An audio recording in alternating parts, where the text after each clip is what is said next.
Après une nuit interminable à racler l'eau, nettoyer la boue qui s'est infiltrée dans toute la maison, la famille Hirihiri reste en alerte. Ce matin encore, la pluie est au rendez-vous et comme à chaque fois, les regards se tournent vers la rivière Papehonu qui jouxte l'habitation.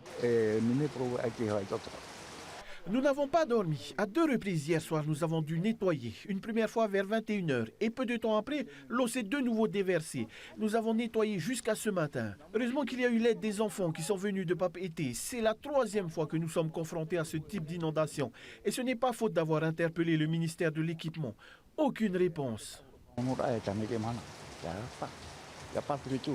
Au niveau des dégâts, rien d'impressionnant, juste quelques maisons. En fait, au niveau PK33, 2-3 maisons où l'eau est passée dedans avec de la boue un peu.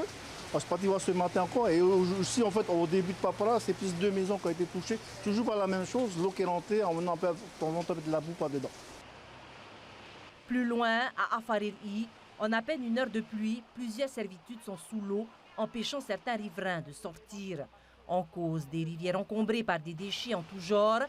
Surpris par la quantité d'eau qui s'est déversée dans sa cour, cet habitant ne peut que constater l'étendue des dégâts. Quand c'est trop tard, on peut rien faire là. Là, qu'est-ce que tu as perdu là? Tout, ouais, voiture, d'été, machine à laver, frigidaire, la chambre, toilette, terrasse, le garage, ouais. La rivière elle déborde encore là à l'instant parce qu'en fait ça a baissé de niveau. Parce qu'il y a des troncs d'arbres à l'intérieur de la rivière. Et là, ça retourne chez moi, quoi. Hein. On vient de la nettoyer.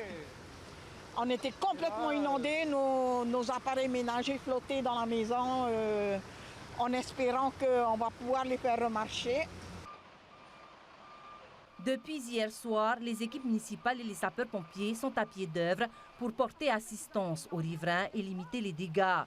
Si aucune victime n'est à déplorer, les habitants lancent un appel aux autorités pour que les rivières soient enfin nettoyées afin d'éviter que ce scénario ne se répète encore.